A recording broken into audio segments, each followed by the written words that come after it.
आशा करता हूँ आप सभी लोग अच्छे होंगे और आपके परिवार के सदस्य बहुत अच्छे होंगे। दोस्तों, मैं फिर से आपके लिए लेकर आया हूँ सी टेट परीक्षा के लिए और यूपी टेट परीक्षा, दोनों ही परीक्षाओं के लिए बहुत ही इंपॉर्टेंट क्वेश्चंस। ये क्वेश्चन अगर आप कर लेते हैं तो आप ये समझ लिए काफी हद तक जो है आप बाल मनोविज्ञान में परफेक्ट हो जाएंगे। तो दोस्तों, ज्यादा समय नष्ट न करते हुए, क्योंकि नेक्स्ट मंथ में आपके हम लेते हैं बाल मनोविज्ञान।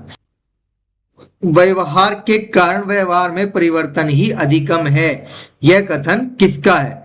ए Skinner, Guilford, Crow and Crow, या फिर वुडवर्थ। तो व्यवहार के कारण व्यवहार में परिवर्तन ही अधिकम है दोस्तों, ये कथन है ऑप्शन नंबर बी, गिलफोर्ड का। ठीक है फ्रेंड्स।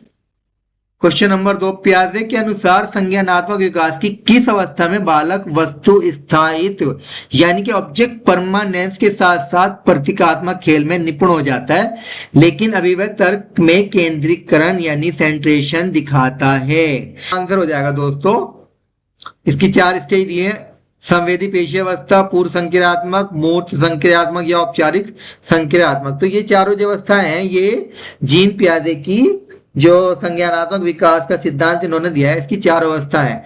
तो इसका जो सही आंसर हो जाएगा दोस्तों, वो हो जाएगा आपका ऑप्शन नंबर बी, पूर्व संक्रियात्मक अवस्था। तो इस अवस्था में क्या होता है, बालक प्रतीकों का प्रयोग शुरू कर देता है पर तार्किक रूप से यानी लॉजिकल रूप से वो विकेंद्रीकरण नहीं कर पाता, लॉजिक इतने अच्छे प्रकार से वो नहीं लगा पाता है। ठीक है दोस्तों।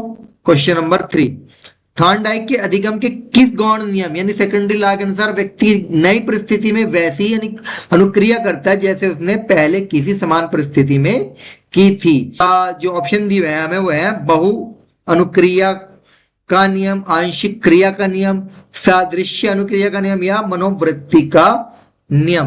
तो इसका जो सही आंसर हो जाएगा दोस्तों आपका हो जाएगा option number 3, option number C, अनुक्रिया का नियम।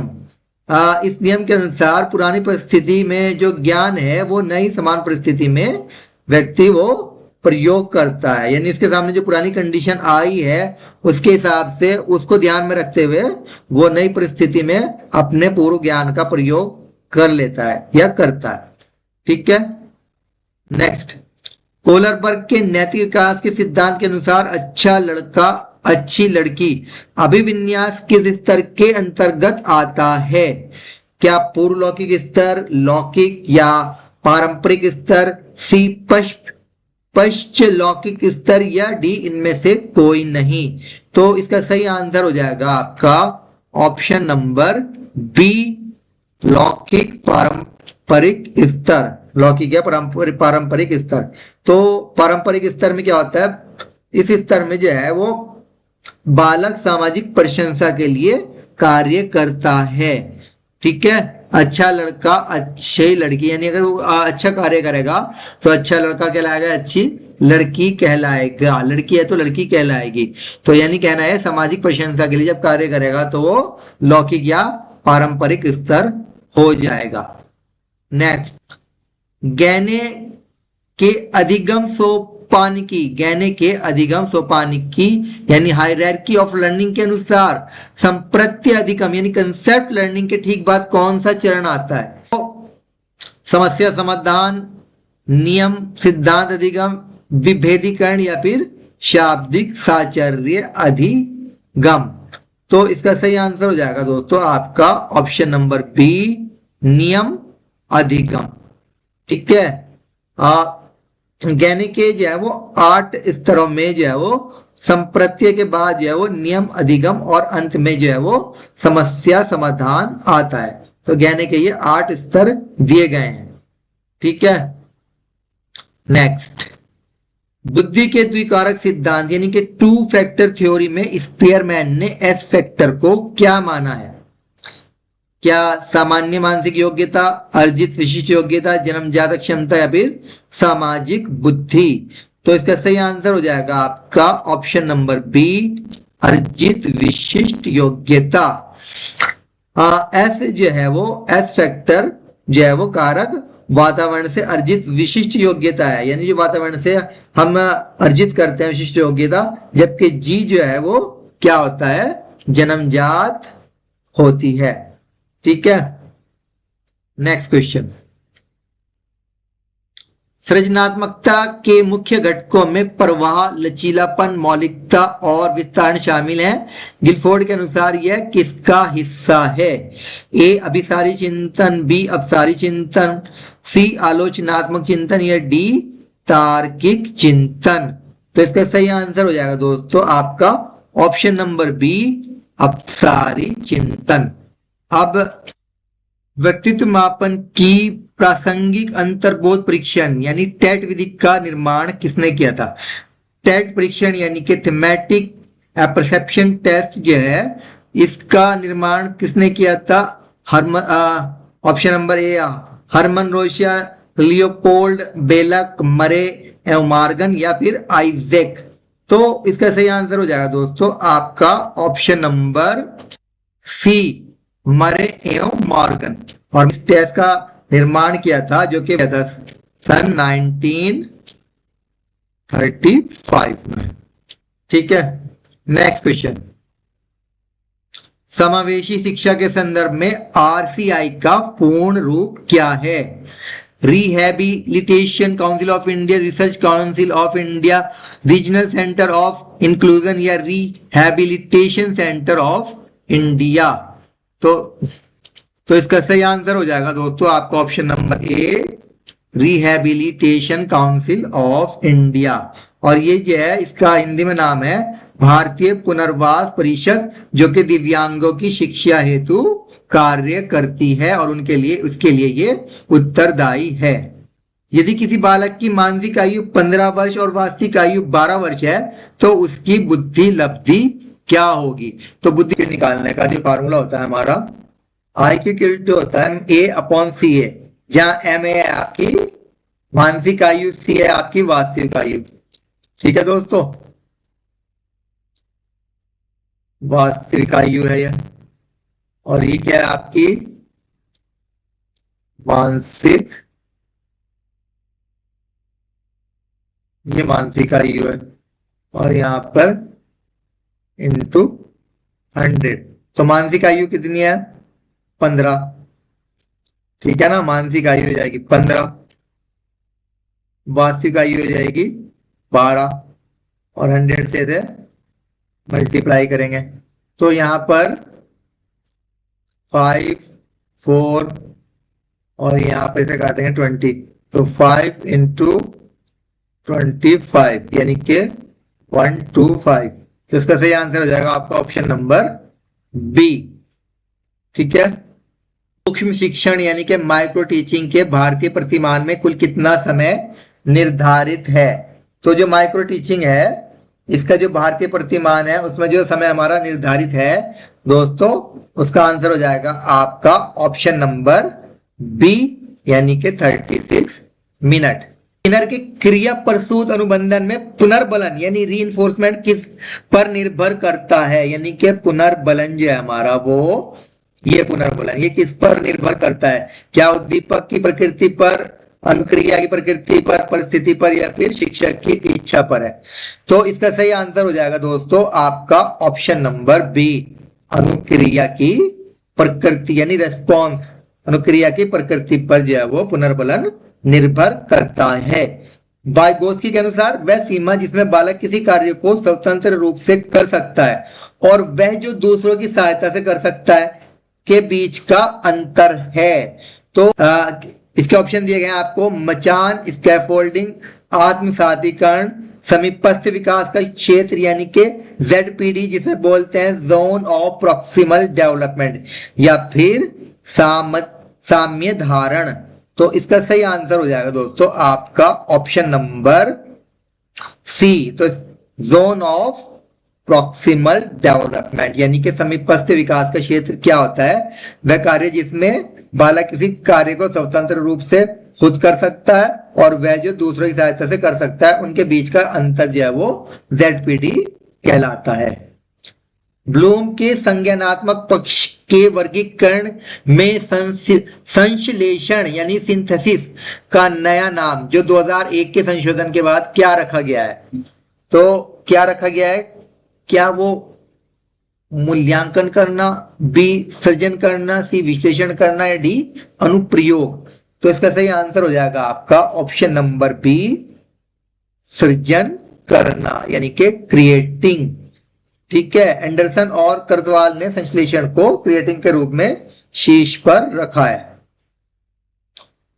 नेक्स्ट, सीखने का क्षेत्र सिद्धांत यानी कि फील्ड थ्योरी किसने दिया था?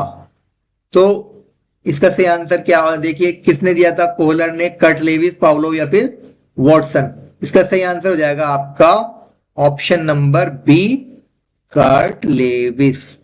ठीक है, कर्ट लेविस ने ही बताया था कि व्यवहार व्यक्ति और वातावरण का प्रतिफल होता है।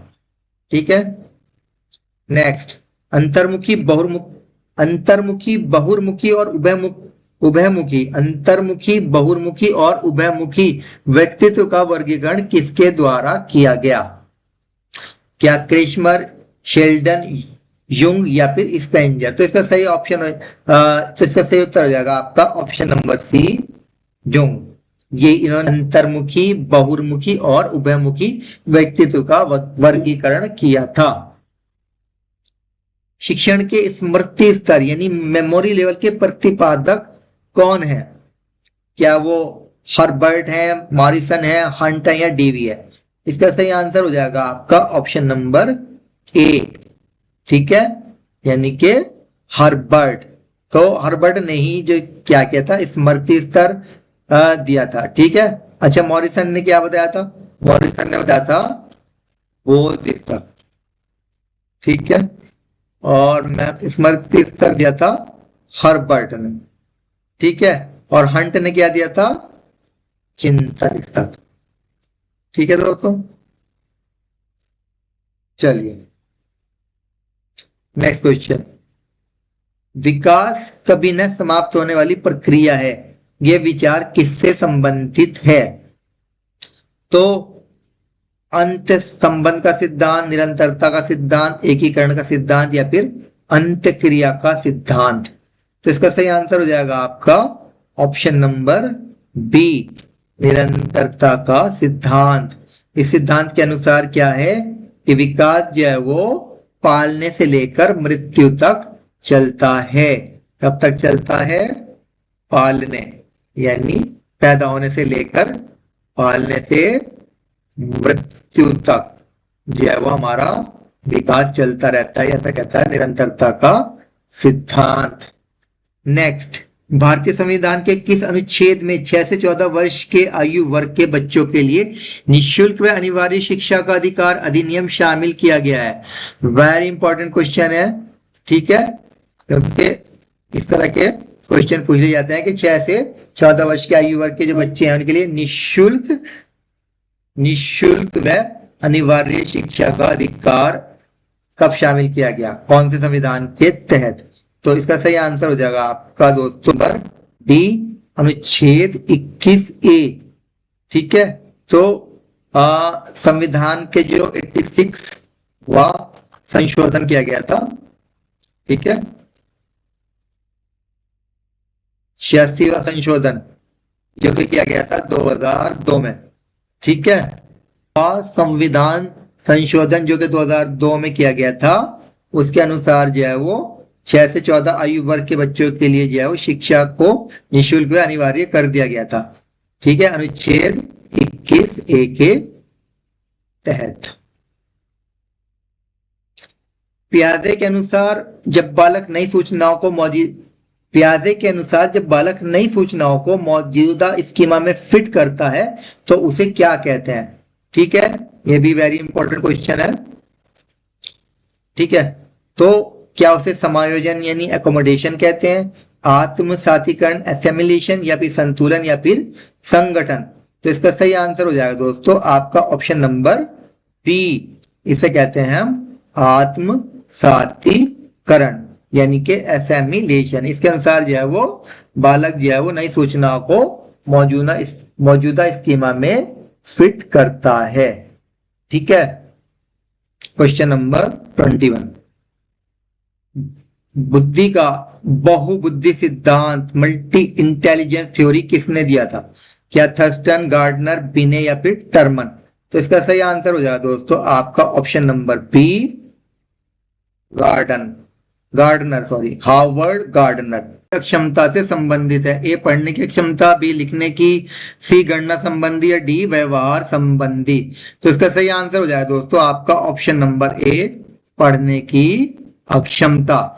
पढ़ने की क्षमता में क्या होता है दोस्तों, डिसलेक्सिया में क्या होता है, इसमें बच्चों को जो है वो शब्दों को पहचानने में, पढ़ने में और समझने में दिक्कत होती है, उन्हें कठिनाई महसूस होती है, ठीक है। और जो लिखने की क्षमता होती है इसे हम बोलते हैं डिसग्राफिया, ठीक है दोस्तों, डिसग्राफिया। ये भी आता है क्वेश्चन, डिसग्राफिया क्या कहलाता है? इसमें क्या होता है, लिखावट का खराब होना या फिर शब्दों या अक्षरों को सही आकार ना दे पाना जो है वो डिसग्राफिया के अंतर्गत आता है।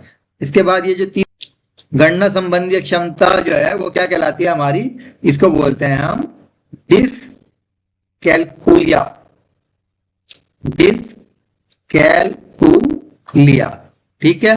डिसकैलकुलिया गणना संबंधी, डिसग्राफिया लिखने संबंधी और डिसलेक्सिया जो है वो पढ़ने संबंधी। अभिप्रेरणा का मूल प्रवृत्ति का सिद्धांत किसने प्रतिपादित किया? A Abraham Maslow, B William McDougall, C William James या डी सिम्पसन? तो इसका सही आंसर हो जाएगा दोस्तों आपका option number B, William McDougall. इन्होंने जो है वो 14 मूल प्रवृत्तियां बताई थी, मूल प्रवृत्ति का सिद्धांत इन्होंने ही दिया था। कोलर ने अपना प्रसिद्ध प्रयोग सुल्तान नामक चिंपैंजी पर किया था, यह अधिगम के किस सिद्धांत की पुष्टि करता है? प्रयास, त्रुटि, अंतर्दृष्टि सूझ, शास्त्रीय अनुबंधन या क्रिया प्रसूत अनुबंधन? इसका सही आंसर है आपका ऑप्शन नंबर बी, अंतर्दृष्टि या सूझ का सिद्धांत। नेक्स्ट क्वेश्चन, बाल विकास में संवेदनशीलता काल का क्या तात्पर्य है? ए वह अवधि जब बच्चा केवल संवेगों से निर्देशित होता है, वह अवधि जब विशिष्ट अक्षमताओं के विकास के लिए अनुकूलतम समय होता है, सी किशोरावस्था का समय या डी प्रसव पूर्व का समय? इसका सही आंसर हो जाएगा आपका ऑप्शन नंबर बी, वह अवधि जब विशिष्ट अक्षमताओं के विकास के लिए अनुकूलतम समय होता है उसे हम कहते हैं संवेदनशीलता काल। यानी मानसिक आयु का संप्रत्यय सर्वप्रथम किसने दिया था?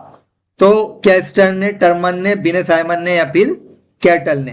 तो अल्फ्रेड बिने और साइमन ने जो है वो सन 1908 में, ठीक है दोस्तों, 1908 में किन्होंने दिया था? बिने और साइमन ने। तो इन्होंने पहली बार जो है मानसिक आयु का विचार दिया था। निम्न में से कौन सा प्रक्षेपी यानी प्रोजेक्टिव टेस्ट नहीं है? ये भी इंपॉर्टेंट क्वेश्चन है, ठीक है, इसको आप नोट कर लीजिए, वेरी इंपॉर्टेंट।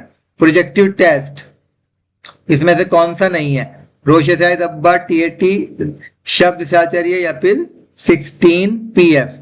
तो इसका सही आंसर जो हो जाए वो हो जाएगा आपका ऑप्शन नंबर डी, 16 पीएफ जो टेस्ट है वो प्रोजेक्टिव टेस्ट नहीं है, बाकी सभी प्रोजेक्टिव टेस्ट हैं इनमें।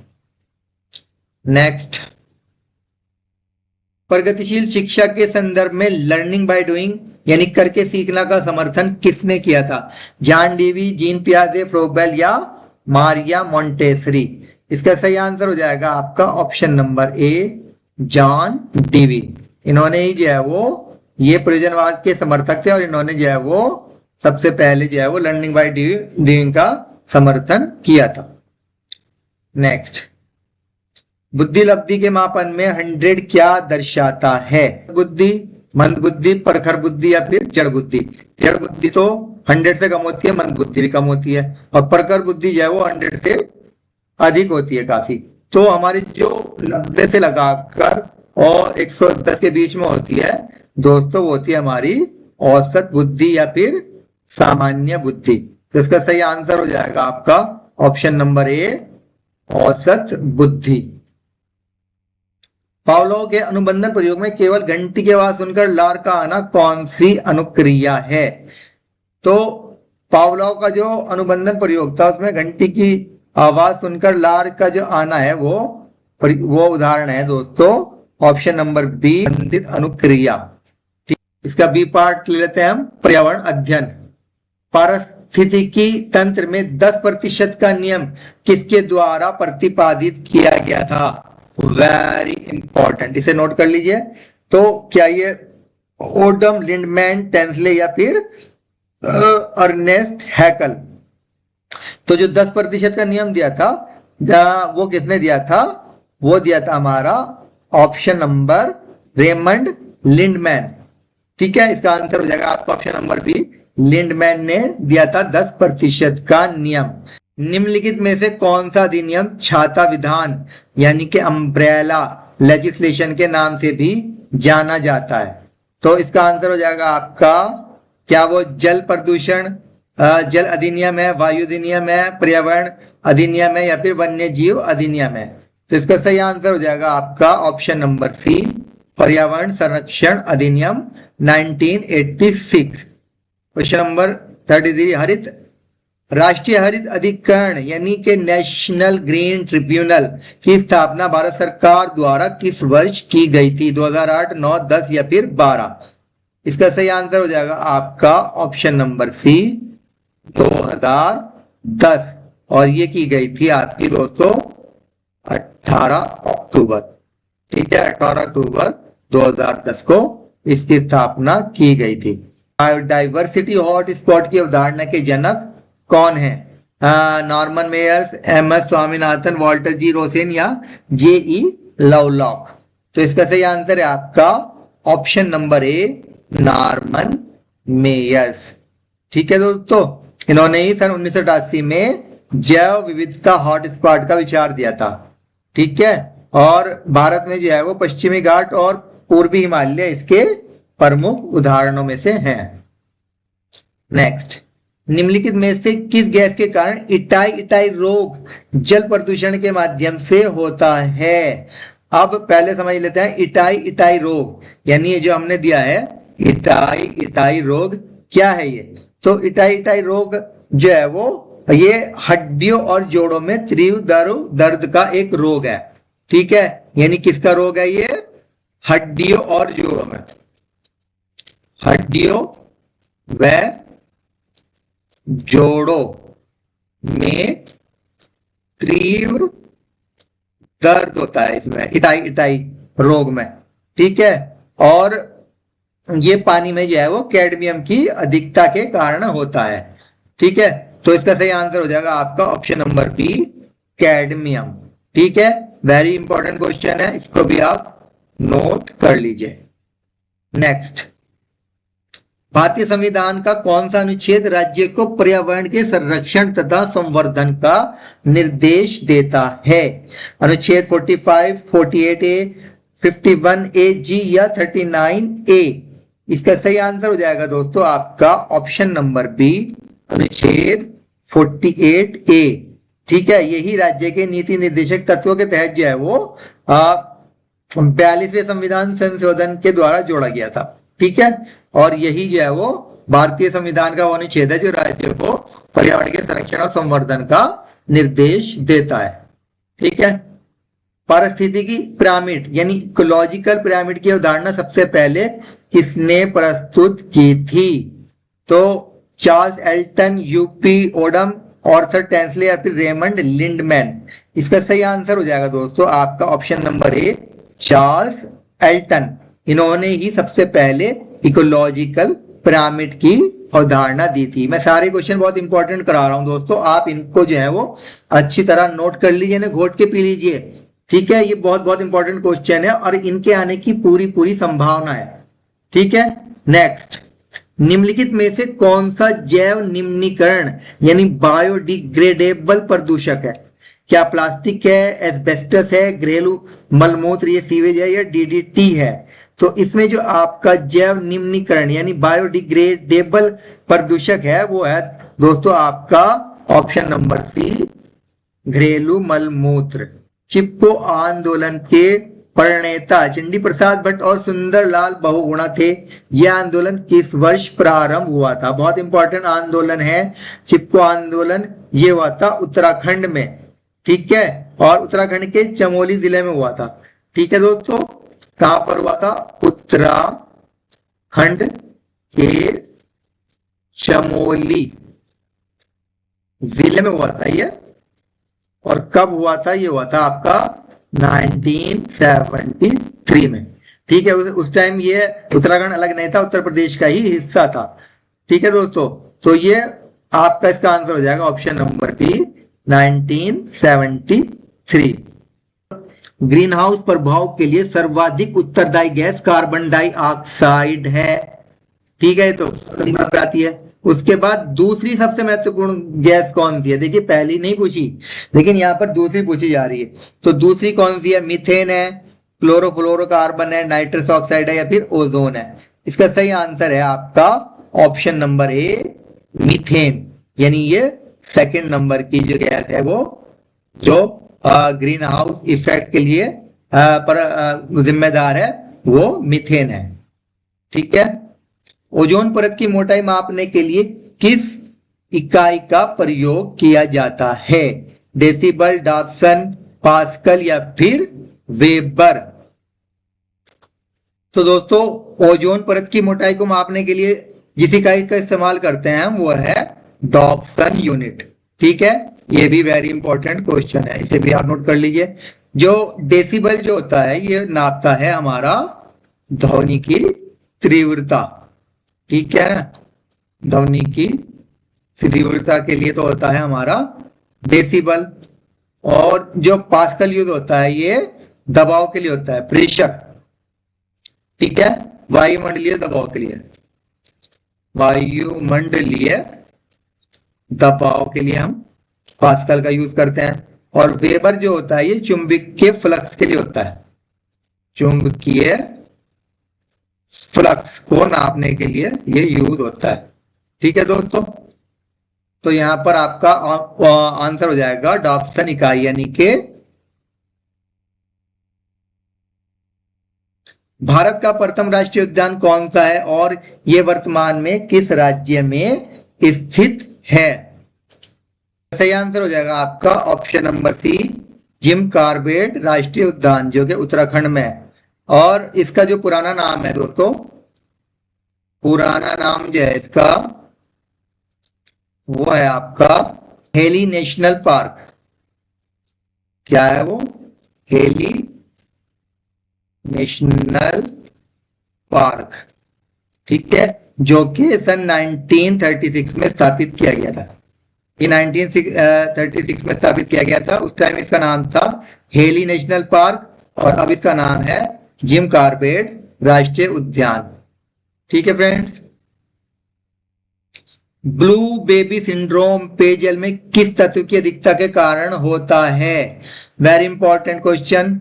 तो ब्लू बेबी सिंड्रोम किसके कारण होता है? फ्लोराइड, क्लोराइड, नाइट्रेस या फिर ऑप्शन नंबर डी आर्सेनिक? सही आंसर हो जाएगा दोस्तों आपका ऑप्शन नंबर सी, नाइट्रेट। और ये होता क्या है? ये नवजात शिशुओं के रक्त में जो है ना, उनके ब्लड में हीमोग्लोबिन की ऑक्सीजन वहन क्षमता को कम करता है, जिससे शरीर जो है वो नीला पड़ने लगता है। यानी जो बच्चे होते हैं, नए नए नवजात शिशु होते हैं, उनके ब्लड में जो है वो ऑक्सीजन का जो फ्लो होता है हीमोग्लोबिन के थ्रू होता है, उसको कम कर देता है, जिससे बच्चों का शरीर जो है नीला पड़ने लगता है। तो इस रोग को कहते हैं हम ब्लू बेबी सिंड्रोम। ठीक है, और ये नाइट्रेट की अधिकता के कारण होता है। रेड डाटा बुक किसके द्वारा प्रकाशित की जाती है?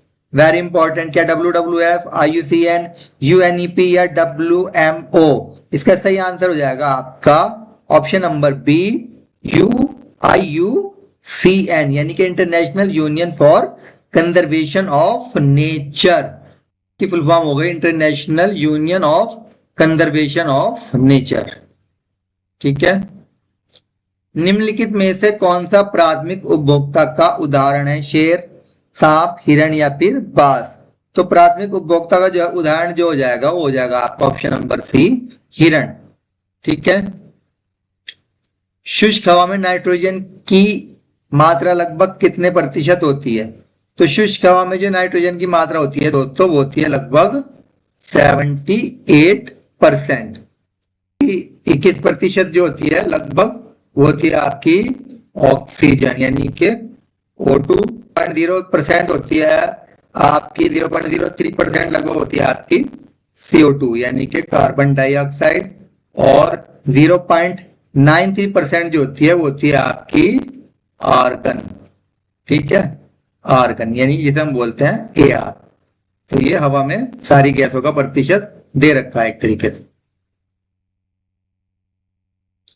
एजेंडा 21 का संबंध किस अंतरराष्ट्रीय सम्मेलन से है? Very important question. Option number A Montreal protocol, Kyoto protocol, पृथ्वी शिखर सम्मेलन या फिर स्टॉकहोम सम्मेलन। इसका सही आंसर हो जाएगा आपका ऑप्शन नंबर सी, पृथ्वी शिखर सम्मेलन, रियो डी जेनेरियो, जो 1992 में हुआ था। नेक्स्ट क्वेश्चन, उत्तर प्रदेश का एकमात्र राष्ट्रीय उद्यान दुधवा किस जिले में स्थित है? तो ये आपको पता भी होगा कि उत्तर प्रदेश का जो एकमात्र नेशनल राष्ट्रीय पार्क दुधवा है वो लखीमपुर खीरी जिले में स्थित है। इसका सही आंसर हो जाएगा आपका ऑप्शन नंबर ए, लखीमपुर खीरी। यहीं पर जो है वो दुधवा राष्ट्रीय उद्यान स्थित है। पारिस्थितिकी तंत्र यानी इकोसिस्टम शब्द का प्रयोग सर्वप्रथम किसने किया था? Very important question. अर्नेस्ट हैकल, एजी टॉन्सले, चार्ल्स एल्टन या फिर कर्ट लेविस। तो इसका सही आंसर हो जाएगा दोस्तों आपका ऑप्शन नंबर बी, एजी टॉन्सले। इन्होंने ही सबसे पहले जो है वो पारिस्थितिकी तंत्र का जो है वो शब्द का प्रयोग किया था। अर्नेस्ट हैकल ने जो प्रयोग किया था सबसे पहले वो किया था इकोलॉजी शब्द का प्रयोग। ठीक है, नेक्स्ट, केंद्रीय प्रदूषण नियंत्रण बोर्ड का मुख्यालय कहां पर स्थित है? मुंबई, कोलकाता, नई दिल्ली या फिर भोपाल। तो केंद्रीय प्रदूषण नियंत्रण बोर्ड का मुख्यालय जो है वो कहां पर स्थित है? नई दिल्ली में। ऑप्शन हो जाएगा ऑप्शन नंबर सी, नई दिल्ली इसका सही आंसर हो जाएगा। वन्य जीव संरक्षण अधिनियम 1972 में कुल कितनी अनुसूचियां हैं? 4, 6, 8 या फिर 12? इसका सही आंसर हो जाएगा आपका ऑप्शन नंबर बी, 6 अनुसूचियां।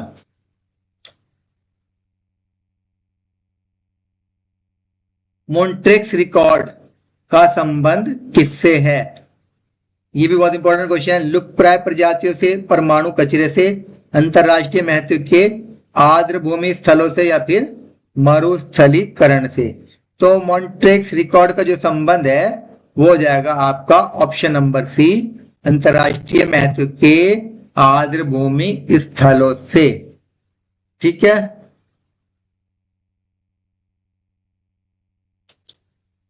को सफेद महाद्वीप या फिर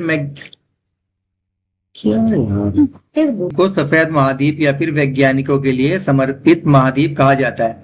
एशिया, अफ्रीका, अंटार्कटिका या फिर ऑस्ट्रेलिया।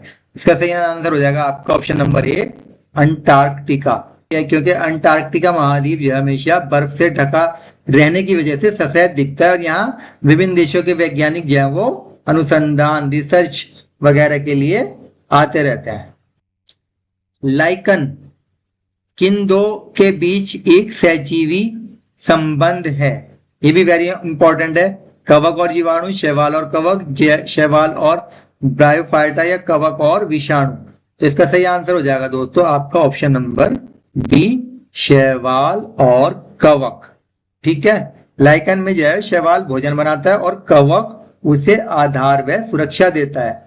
ठीक है, तो ये जो है लाइकन इन दोनों के बीच एक सहजीवी का संबंध रखता है। भारत में बाघ परियोजना यानी कि प्रोजेक्ट टाइगर की शुरुआत किस वर्ष की गई थी? तो बाघों को बचाने के लिए जो है वो प्रोजेक्ट टाइगर जो योजना की शुरुआत की गई थी वो की गई थी सन 1973, और इसकी डेट भी नोट कर लीजिए, 1 अप्रैल 1973 को प्रोजेक्ट टाइगर जो है वो योजना चलाई गई थी। निम्नलिखित में से कौन सी नदी बायोलॉजिकल डेजर्ट यानी कि जैविक मरुस्थल कहलाती है क्योंकि इसमें प्रदूषण का स्तर अत्यधिक है? यमुना, दामोदर, पेरियार या फिर साबरमती। इसका सही आंसर हो जाएगा आपका ऑप्शन नंबर बी, दामोदर। क्योंकि दामोदर नदी जो है, जो उद्योगों से जो कचरा निकलता है उसके कारण इतनी गंदी हो चुकी है कि इसमें जो है वो जलीय जीवन जो है बिल्कुल बचा नहीं है, ना के बराबर है, इसलिए इसे जैविक मरुस्थल भी कहते हैं। जैव विविधता दिवस, international day of biological diversity, प्रतिवर्ष किस तिथि को मनाया जाता है? तो जैव विविधता दिवस कब मनाया जाता है? 22 मार्च, 22 अप्रैल, 22 मई या फिर 5 जून। तो इसका सही आंसर हो जाएगा दोस्तों आपका ऑप्शन नंबर सी, 22 मई। 22 मार्च को दोस्तों मनाया जाता है। अच्छा, 22 मार्च को की बात करें, 22 मार्च को क्या मनाया जाता है दोस्तों? 22 मार्च को मनाया जाता है हमारा जल दिवस, ठीक है। और 22 अप्रैल को क्या मनाया जाता है बताइए? 22 अप्रैल को बताइए क्या मनाया जाता है? पृथ्वी दिवस, ठीक है दोस्तों। और 5 जून को, 5 जून को क्या मनाया जाता है बताइए आप? मनाया जाता है दोस्तों विश्व पर्यावरण दिवस। तो ये सारे दिवस आप कर लीजिए, इनमें से एक आधा दिवस जरूर आता है, ठीक है। सौर विकिरण की सबसे महत्वपूर्ण भूमिका किस चक्र में होती है? कार्बन चक्र, जल चक्र, नाइट्रोजन चक्र या फिर ऑक्सीजन चक्र? तो इसका सही आंसर हो जाएगा दोस्तों आपका ऑप्शन नंबर बी, का ऑप्शन नंबर बी जल चक्र, यानी कि वाटर साइकिल। देखिए वाटर साइकिल जो है वो सौर विकिरण के ऊपर ही पूरी तरह से डिपेंड है, क्योंकि सौर विकिरण जो जल के ऊपर पड़ता है जिससे वो वाष्प बनती है और बादल बनते हैं, बादल बन के जो है वो बरसात होती है। कि अगर सौर विकिरण ना हो तो जल चक्र जो है वो बिल्कुल ही नहीं हो पाएगा। तो इसलिए सबसे ज्यादा महत्वपूर्ण भूमिका इसकी जल चक्र में है। फ्लाई ऐश एक प्रदूषणकारी दहन उत्पाद है जो किसके जलने से प्राप्त होता है?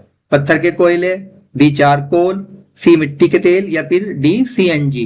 तो फ्लाई ऐश जो है वो थर्मल पावर प्लांट में पत्थर के कोयले को जब जलाया जाता है तो बारीक राख जो है वो हवा में उड़ती है, जिसे हम फ्लाई ऐश कहते हैं, ठीक है। और ये फ्लाई ऐश जो है वो पर्यावरण और फेफड़ों के लिए जो है बहुत ज्यादा हानिकारक होती है। तो इसका सही आंसर हो जाएगा दोस्तों आपका ऑप्शन नंबर ए, पत्थर के कोयले को, ठीक है।